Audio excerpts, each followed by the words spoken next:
Hola, ¿qué tal? ¿Cómo están? Espero que les esté yendo súper. Eh, um, el día de hoy, bueno, pues llevo varios días pensando qué hacer con lo de los videos, porque pues cada día las cosas se complican un poquito más, o no se complican, sino pues las prioridades cambian y pues a veces no tengo el tiempo suficiente para dedicarle a hacer estos videos, pero pues ustedes se merecen todo y más. Entonces, pues en la medida de lo posible vamos a actualizarlo, ¿vale? Eh, ¿Qué les iba a decir, no? Saludarlos, pues a esperar que se encuentren bien y que todo vaya bien. Pues por otro lado, tengo que decir que hay cosas de que hablar. Me han preguntado muchas veces qué pasa con Emilia Pérez y Emilia Pérez 2. Y pues había evitado hablar de eso, pero pues toca hacerlo. Se tardó mucho tiempo en llegar la secuela. Y para hablar de eso solo puedo hablar de varios temas. El cantar del Miocid y Emilia Pérez tienen más en común de lo que quisiéramos. Porque son los dos extremos de una historia muy similar. Cuando salieron las novelas de caballería, la gente se aficionó instantáneamente.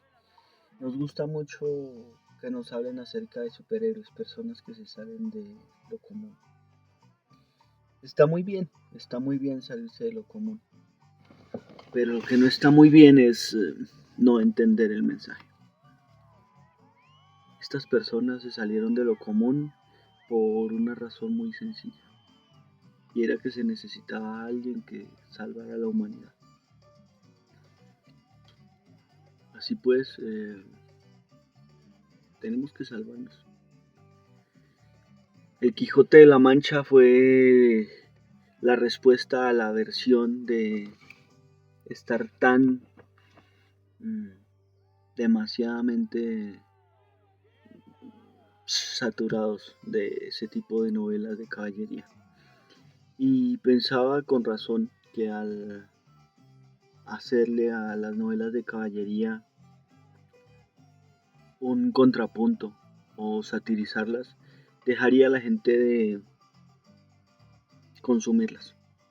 No ocurrió por casualidad, ni tampoco instantáneamente, pero el Quijote de la Mancha fue definitivamente uno de los clavos en el ataúd para las novelas de caballería. De la misma forma en que Deadpool fue uno de los primeros clavos para desestimar el auge y posterior saturación de las novelas gráficas de superhéroes. Todo antihéroe que satiriza lo que está realizando.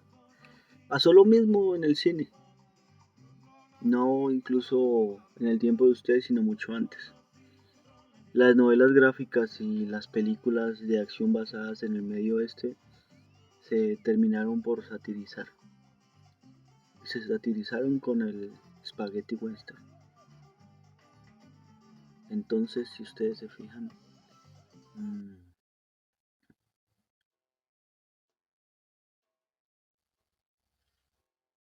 todo ha tenido que satirizarse para que ya se le dé un nuevo aire e incluso en algunos casos ha sido la forma de darle una despedida a lo que se cuenta.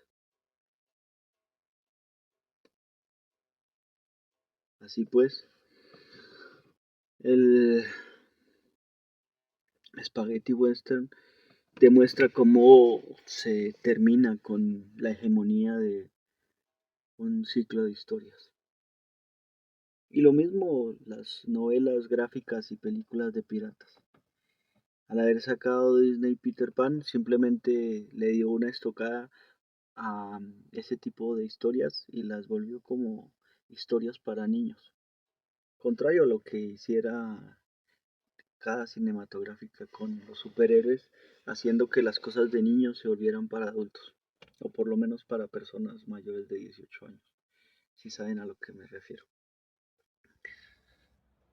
Y entonces llega Emilia Pérez a acabar con absolutamente todo, a acabar con Tacones Lejanos de Miguel Bosé, hablando acerca de un hombre que se convierte en mujer.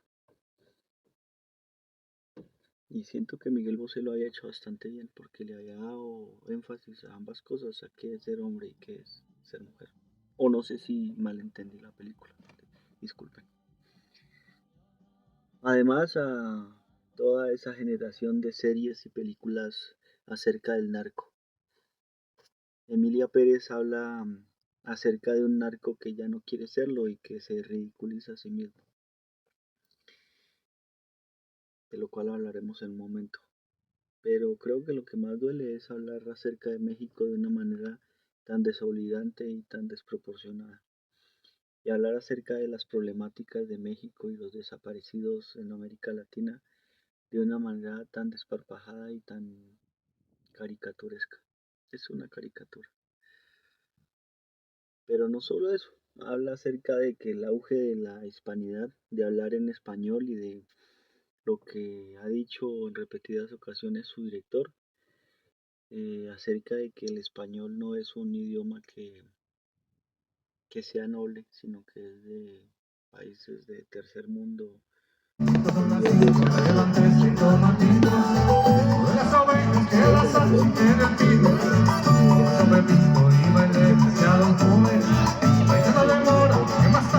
razón.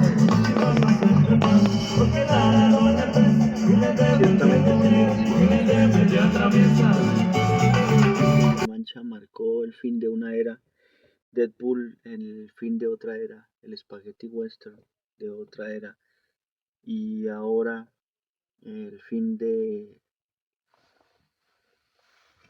las series y películas narco, de todo lo bonito que es México, porque no podemos decir que México es algo diferente a un foco que irradia a toda América Latina, incluso a España. Siempre nos hemos apoyado, aunque parezca que no, las personas y los pueblos que hablamos un idioma. Y sé que nos entendemos con otros, pero sé también que no comprenden la gravedad de matar un ciclo o una era de una manera tan tajante. O sea, acabó absolutamente con todo. Creo que la segunda película fue incluso más transgresora. Entonces haber acabado con eso me parece un poco triste. Y les pido disculpas si pues no les dije cómo iba a ser. Pienso que hay que demorar, ralentizar y evitar a toda costa acabar con un género. Acabar con algo que está funcionando bien. Y mucho menos si pues no nos compete.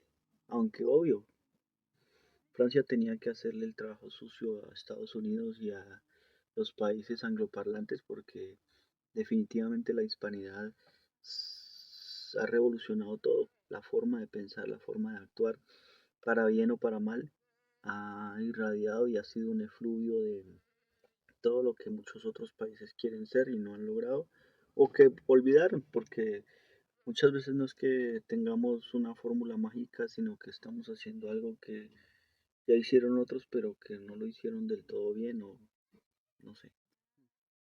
La apología a transicionar, la apología al delito, a ser super villanos o antihéroes, ese tipo de apologías es algo que tal vez la raza humana no entenderá del todo nunca. Pero hay un tipo de de apología que lejos de incentivar conciencia. Y eso pues es algo que no habíamos visto venir. Que si era necesario acabar con el, el tsunami de influencia latina para el mundo, pues no sé, yo defiendo lo mío. Si hubiera nacido en otro país o en otro planeta, como si los hubiera creado con otros propósitos, definitivamente el predicamento sería distinto.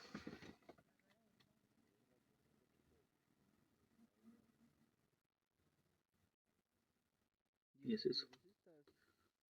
Creo estar defendiéndolos a todos y les pido disculpas si alguno de ustedes no es lo suficientemente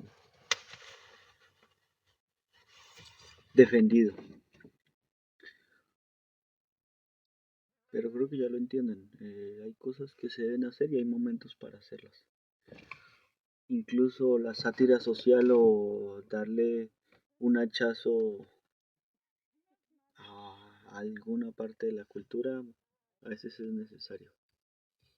Y la fuerza que tiene la comunidad latina y el miedo que le da a ciertos países anglos porque simplemente el idioma crezca, pues es una revolución cultural, es una colonización cultural que lógicamente a muchos países no les debe interesar.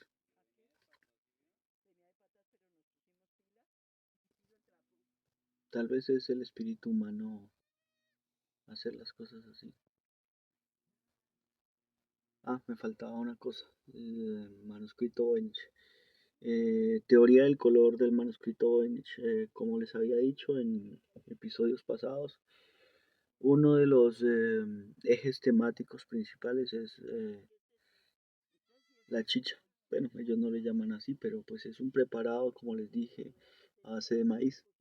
Y está en varias páginas como ríos de agua verde. Y ahí me baso en la teoría del color, o me baso no, pues no sé, yo creo que si siguen este canal saben que todo se junta de una manera en la que a veces no se explica con palabras.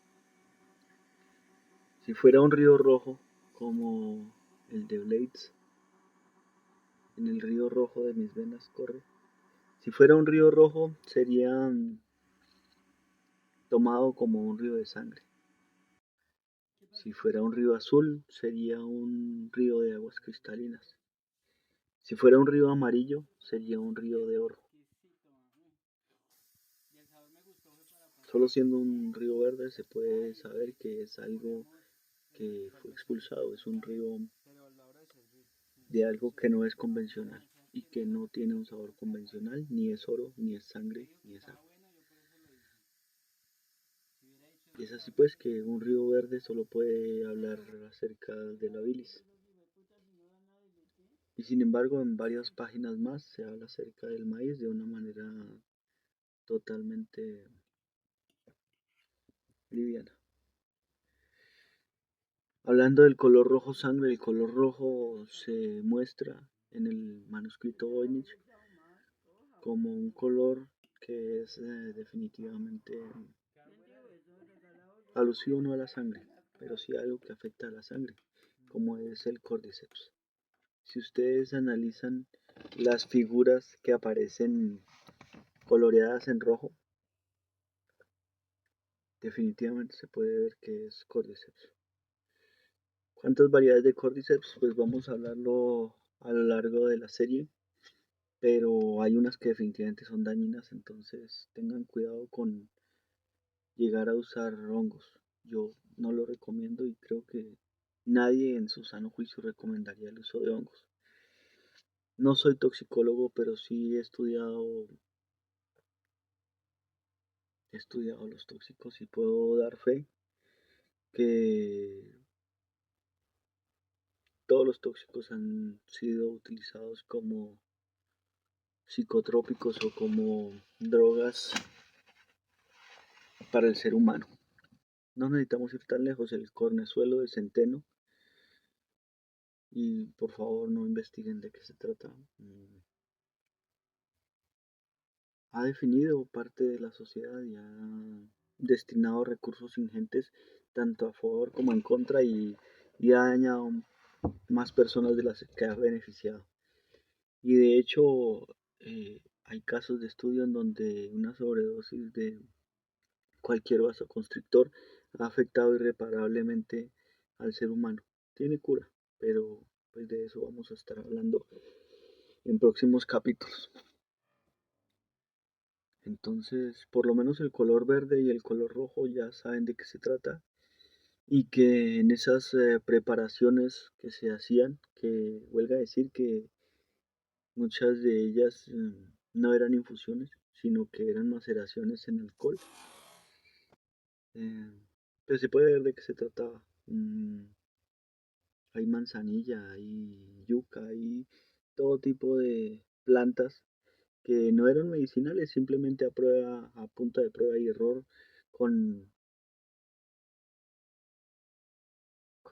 con conejillos de indias reales, pues empezaron a ubicar para qué podrían servir. Y así pues descubrieron cosas como la oxitocina, muchos fármacos que beneficiaron a las personas y otros que pues en bajas cantidades podían no hacerles daño. Es así pues que se salvó a la humanidad a punta de someter a una parte de la humanidad. No quisiera ser yo juez de las personas que hicieron, que están haciendo o que van a hacer lo que tienen preparado, pero definitivamente la investigación científica demanda sacrificio. Y ese sacrificio que hicieron hace 600 años, 700 años, 1000 años, que hacen cada día, es algo que no puedo justificar ni tampoco criticar porque es bastante difícil. Muchas personas que se han sometido lo han hecho basados en el masoquismo y muchos que lo han perpetrado han sido presas de ese, llámenlo ustedes, demonio del sadismo. Pero también hay personas que lo han hecho con espíritu científico, pocas, eso sí, pero han existido. Entonces yo creo que lo que ustedes tienen que ver es que los móviles definen a las personas, pero el avance se define como avance, solo como eso. Entonces, creo que algo vital es por qué hacen las personas las cosas. Si lo hacen por desarrollo, pues está bien, pero si lo hacen por perjudicar, ¿cómo te sentirías si alguien perjudica a un familiar tuyo solo por probar un punto? Y sin embargo, si una persona o dos se sacrificaron a sí mismas, claro, por sus propios medios para buscar el desarrollo y el beneficio de la humanidad, está bien. Lo que está mal es sacrificar personas que no han tomado esa decisión o que no están en el patíbulo y que no merecían daño alguno. Eso realmente es lo que importa. Si las personas se someten a sí mismas o si fueron presa de la falta de información, del asalto a su buena fe. Pienso que ustedes lo comprenden. Lo más importante en el ser humano es sus móviles, su motivación, pero lo que está aquí, ¿por qué lo hicieron? Es algo que aún la ciencia no ha sido capaz de descifrar. Porque muchas personas dicen que lo hacen de buena fe o por ser buenos samaritanos, cuando en realidad lo están haciendo por otros móviles. Muchas personas han empezado o han emprendido liderazgo por afectar negativamente a alguien y sin embargo el desenlace ha sido positivo. Entonces decir que el laberinto Voynich es una carnicería que se hizo en los años 1600, dejando miles de personas fallecidas y otras con afectaciones mentales o físicas, es no ver el panorama completo. Les pido que si siguen tengan toda la falta de subjetividad que más se pueda, porque lo que viene es bastante difícil. Saber cosa por cosa qué fue lo que ocurrió es algo que, si bien les he estado diciendo de manera directa y también vedada, es porque siento miedo de lo que un ser humano puede llegar a ser. Y siento miedo también de lo que un ser humano puede llegar a decir. Pero más grave aún es lo que un ser humano puede elucubrar con información. ¿Cómo puede dañar a alguien con información? ¿Cómo puede a distancia a alguien lanzar saetas mortales contra otros? No lo entiendo. Y sin embargo existe. El daño físico es algo que se puede contener. El daño emocional, el daño mental, el daño a lo más interno es algo que incluso a veces transgrede la velocidad de la luz y sé que ustedes lo comprenden. Así las cosas, entonces espero que sepan aguantar lo que queda del manuscrito Voynich y de este trabajo que he llamado Laberinto Voynich. Gracias.